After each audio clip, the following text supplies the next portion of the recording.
The transition to an industrial society is particularly it causes a lot of upheaval in China. In 1958, Mao launches this campaign called the Great Leap Forward that was trying to industrialize China using his takes on revolutionary Marxist values. In reaction to the social changes of the Soviet Union and what he saw happening in China, he pushed for smaller, decentralized industrial projects rather than larger, more centralized, heavy industry. It wanted to mobilize the population as a whole and not rely on centralized control and command economy experts. And this causes economic chaos. You had people trying to run iron foundries in their backyards, for instance, and this also contributes to massive famine. Later on, he tries to institute another change called the Great Proletarian Cultural Revolution. Mao was discredited after the Great Leap Forward, but he tries to launch this new campaign of reforms.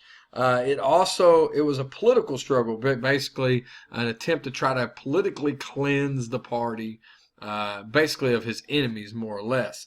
But it did try to lessen the inequalities that were developing in communist China. He wanted to bring social services such as healthcare to the countryside, but in the end, the program is unsuccessful because it really turns into a witch hunt against his enemies, and it's incredibly destructive.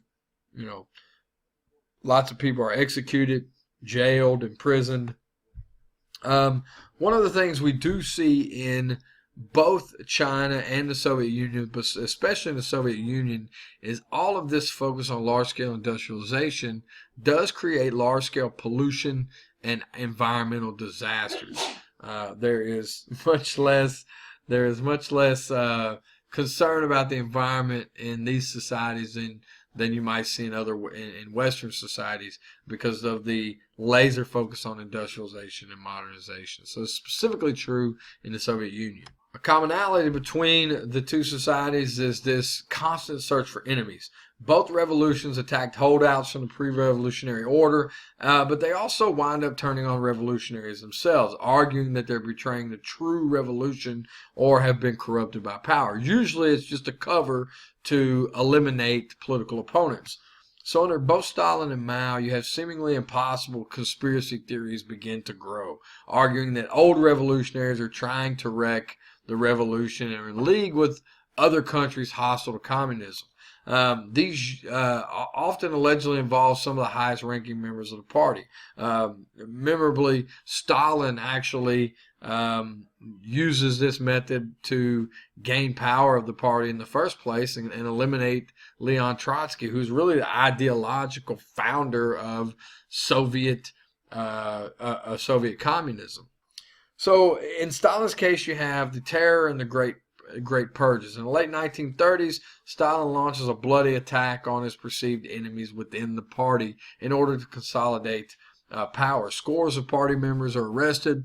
Sometimes they're put on trial, but usually they're shot or sent to labor camps in Siberia. He accuses many of the longest-serving members of the Bolshevik Party of treason as a way of eliminating his rivals, and Trotsky is a really good example of that. In Mao, you have the Red Guard and the Cultural Revolution. Mao launches his attack on the party by mobilizing a youth group known as the Red Guards, and he uses them as basically kind of his secret police. And he assaults the party's combined. His assault on the party combined elements of a power struggle, an ideological conflict, and a generational conflict. But both, the excesses of both the purges and the Cultural Revolution are really going to further discredit Stalin and Mao abroad throughout the world. As communism expands, obviously you're going to have basically the expansion of resistance to communism. So at the end of World War II, divided Europe into a voluntary American sphere of influence and an imposed Soviet sphere of influence. And these two competing camps became rival military alliances as well as economic rivals. And there's no real fighting in Europe, but the hostile relations create what's known as the Cold War.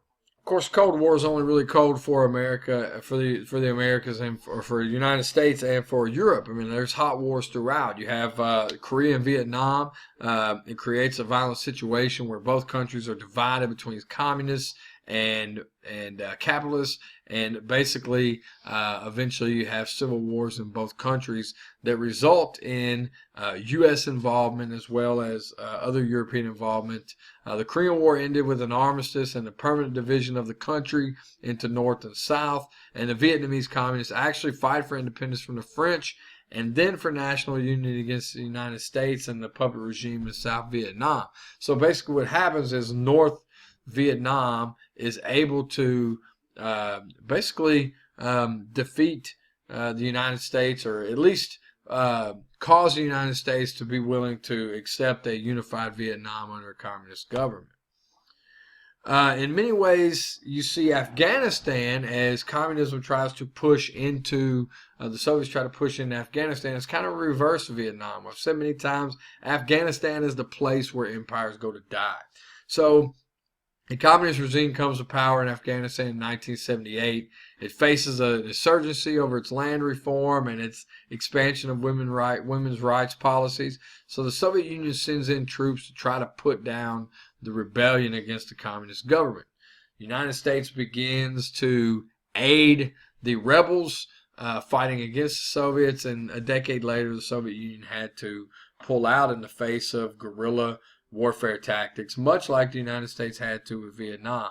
It's often seen as the Soviets' Vietnam. And then, of course, you have Cuba. Fidel Castro leads the Cuban Revolution, overthrows a dictator in 1959. He launches a program that is pseudo-communist. The Americans, the United States reacts with hostility, and he begins to drift more towards the Soviet Union and communism. To protect the island from American invasion, Soviet leader Nikita Khrushchev, who succeeded Joseph Stalin after his death, sends nuclear missiles to Cuba. In response, President John F. Kennedy launches a blockade of Cuba, and for 13 days we're kind of teetering on the edge of nuclear war with the Soviet Union. This standoff does end when an agreement is made between the United States and the Soviet Union, and nuclear war was averted. Probably the closest that we've ever come in the world to true nuclear war, which of course would have been catastrophic for everybody involved. So very quickly, both the Soviet Union and the United States realized that nuclear war between the two nations is ridiculous and would be destructive for both. So they began to try to go to other places to try to spread influence. Fear of the spread of communism prompted the U.S. to intervene openly or covertly in a number of states. They extended aid packages to anti-communist countries, sometimes anti-communist but not democratic. Some states such as India, Indonesia, Egypt, other non-aligned states basically play the two sides off of each other.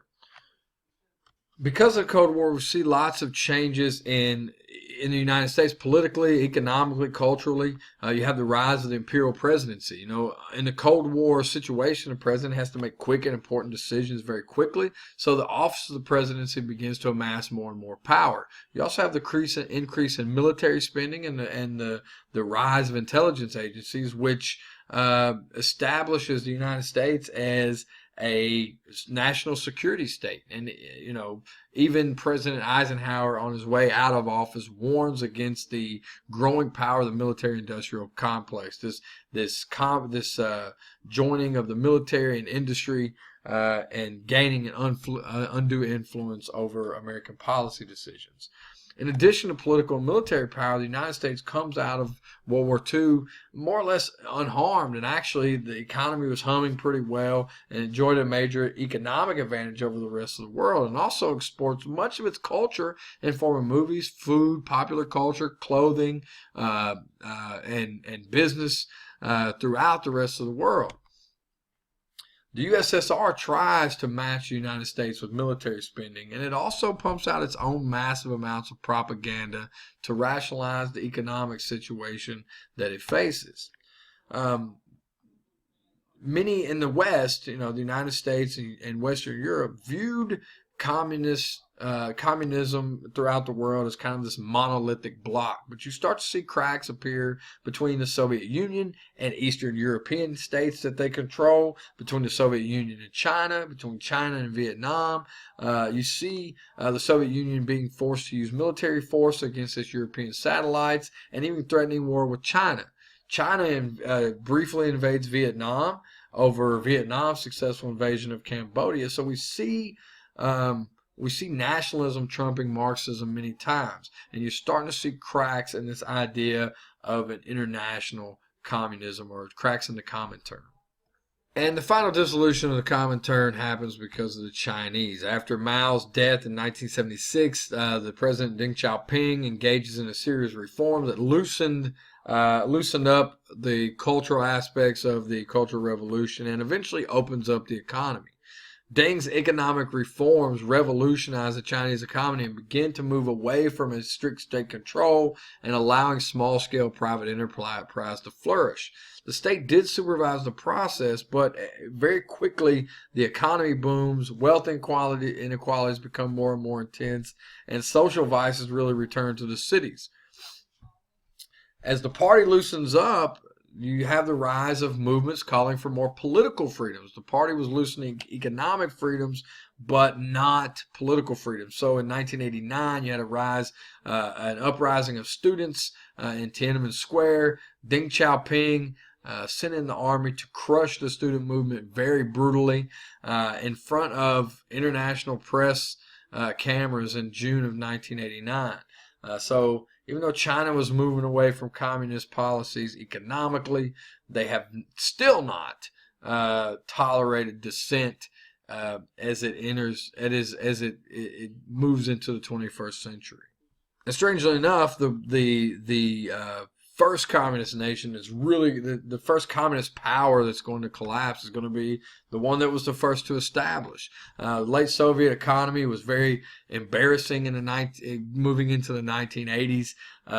It had become unable to keep up with the United States, and Mikhail Gorbachev comes to power at that time as a reformer, and he opens up a period of perestroika and glasnost, which means basically a period of reform and openness. And he tried to save communism by reforming it from within the party.